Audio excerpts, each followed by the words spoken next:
Hey guys, welcome back to another impressions video, and today we're here to talk about the Order 1886 for the PlayStation 4, a third-person action game developed by the renowned studio of Ready at Dawn and published by Sony. Obviously, this is an exclusive PlayStation 4 game that personally I was highly anticipating this game ever since I saw the reveal trailer. I think it was during E3 a couple years ago, to the point that I pre-ordered the limited edition of this game that came with I think a statue and a steelbook and an art book.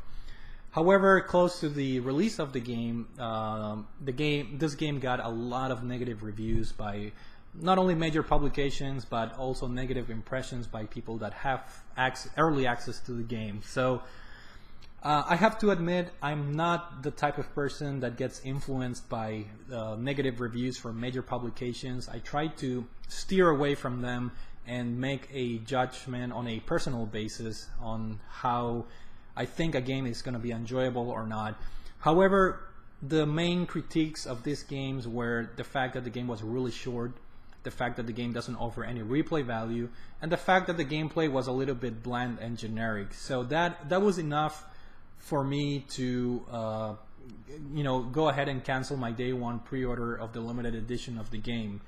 And in all honesty, guys, I'm really glad I did, because, well, for one, I don't have a whole lot of room to put the statues and all things like that. But the number one point was the price. Obviously, being a short game, being devoid of any type of replay value, I think it was a wise decision to be just a little bit patient. And I bought this like a couple months ago, and it's crazy because this game came out in March, and I think 3 or 4 months ago Best Buy already was having this game on sale for $20. So I was able to get this for $20 during a sale at Best Buy, and that's something that's really crazy when you think about it, being a $60 day one release. And if you're patient enough, just wait a little bit and you can get the game for a much reduced price.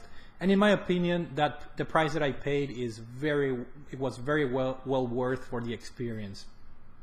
So overall, I think this is it's worth of your time if you can find it for the right price, because I do agree that at $60 it's a little bit too steep for the fact, again, that the game is short and it doesn't offer any replay value. But before, let's just jump right into my thoughts as far as the game goes. Story-wise, you play in a setting of London in the year 1886. You play as Sir Galahad, which is a knight. You're part of an order of knights that basically have been battling or facing these creatures called the Lycans for many centuries. It's an ever-going battle between the knights and the Lycan creatures, and which are werewolf type of monsters or creatures. And in this particular game, you have to combat them because they're basically invading the setting of London, and people are turning into Lycans, so you have to put a stop into that.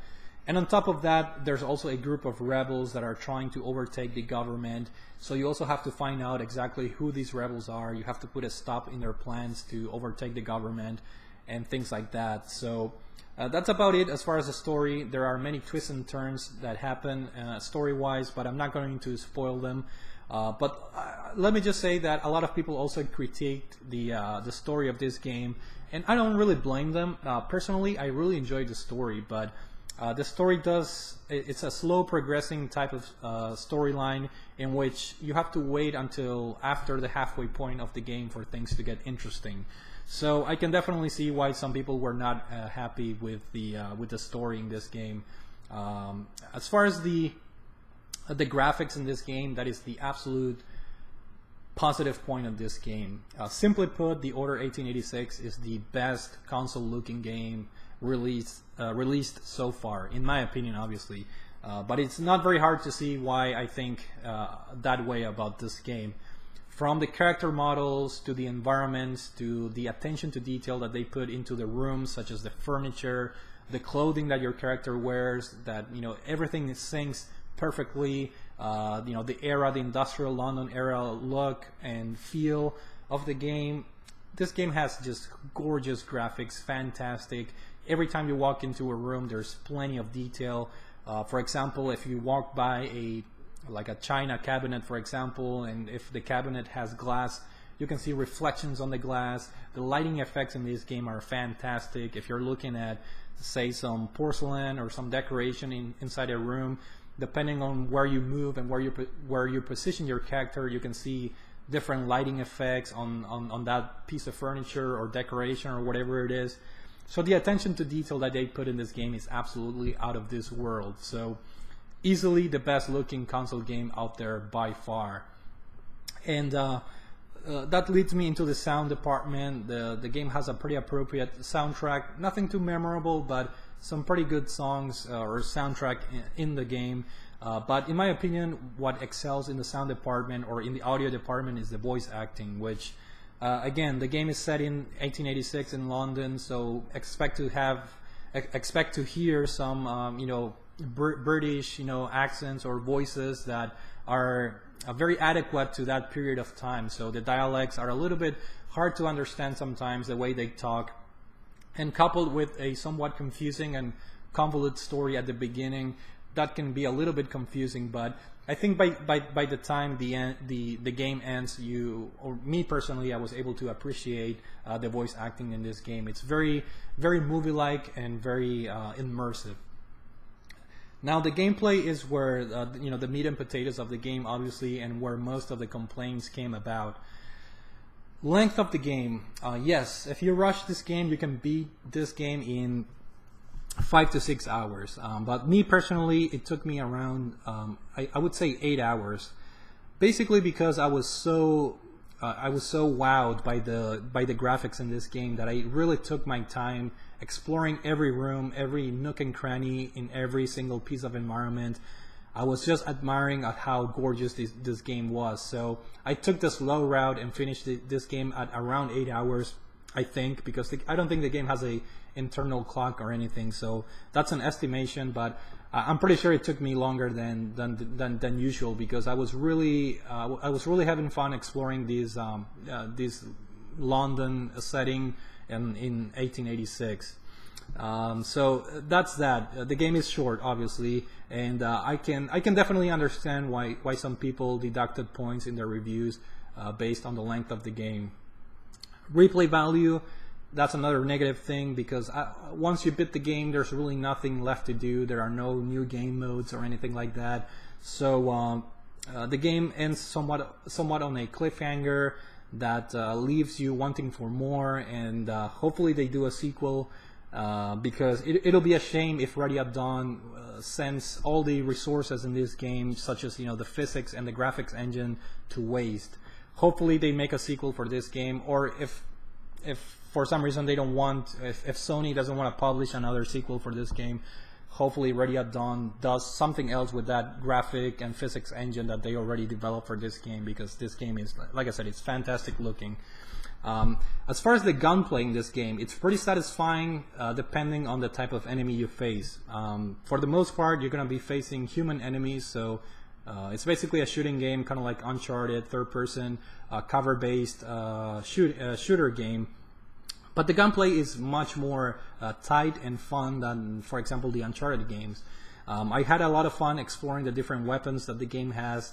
For being a short game, this game has a pretty ample selection of weapons that, in a way, it reminded me a little bit of the Ratchet and Clank games, in the sense that a lot of the weapons are crazy, because this particular setting of London in 1886, it's a different version of our London in the sense that they have advanced technology here, and you have like wireless communication, for example, and some of the weapons are technologically advanced to the point that they use like laser beams or electricity and some crazy effects that they really reminded me of the Ratchet and Clank games that use crazy weapons, and it's really fun to use them in this game. Now the unfortunate part is that the lichens, the werewolf type of creatures that you face in the game, you would think that they will make an integral part of the story, an integral part of the combat system, but the reality is that the lichens appear very seldomly throughout the game, which is very disappointing. I would say 90% of the enemies in this game are human, and just 10% are lichen type enemies. So it doesn't really make sense. It's definitely a negative point in the game. I was expecting this to be something more similar to Metro Last Light, for example, where there's a good balance between human or human enemies and mutant type enemies. That's not the case with this game, where you only fight the lichens like a couple times throughout the game, and that's it. And if you guys watch Angry Joe, he's one of the biggest YouTube gaming celebrities, I guess, if you want to call him, out there.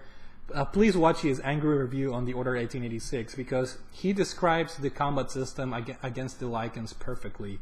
It's one of the most boring, disappointing, and bland combats that you'll ever encounter in any video game. Basically, when you face the lichens, you shoot them, and when they get close to you, you push the X button to roll out of their way, rinse and repeat until you kill them. So it really detracts from the immersion factor. This game being so good looking, being very high. It's a high budget game, but the AI of the lichen enemies it's just laughable, the way you fight them and the way everything unfolds. So in that regard, it's very disappointing how they handled that type of enemy in this game. Now, as far as the progression, that's another kind of like a negative thing that a lot of reviewers talked about. This game is extremely linear, and me personally, I can understand why. There's no open world type of setting. This game is very linear. You basically go from one room to another room to another room, or from one environment to another environment, and that's it. All the environments are very closed, very very linear, and I can understand why, because this game is packed full of details, and the graphics are amazing. It would have been impossible for this to be a little bit of an open world type of game. It would have been very hard and a very high, even more of a high budget type of game in that regard. So I can understand the linearity, but in my opinion, it ended up working fine as far as the gameplay goes. Now, another element of the gameplay is not only the third-person shooting aspect, but this game is full of quick time events, the QTEs, and command prompts type of scenes. For example, there are some quote-unquote boss fights, which that's another negative thing in the game. There are nothing memorable. There are no big enemies that are memorable to fight. Very generic, just regular types of enemies. And the game is marred with quick time events, whether when you face a certain characters throughout the story mode, or whether you have to do command prompts to open a door or inspect a piece of furniture, for example. You have to use command prompts similar to like Heavy Rain or Beyond Two Souls, where you push a button to perform an action. But in that regard, the game is a little bit disappointing, because all those quick time events, all those commands prompts, they slow down the gameplay considerably, and I know that's one of the other things or other reasons why people complained and why people had some issues with the Order 1886. So the gameplay, to sum it up, in my opinion, the gunplay is pretty satisfying when you're facing the humans. The weapons are very fun to use. However, the game is very linear. The lichens enemies have a horrible AI, and the game is marred with quick time events, so take that as you will. Some of you guys may enjoy that type of cinematic feel to the gameplay with the quick time events, but I know there are some people out there that hate that. I think overall the gameplay was good enough for me, obviously, to enjoy the game. But my closing thoughts on the Order 1886.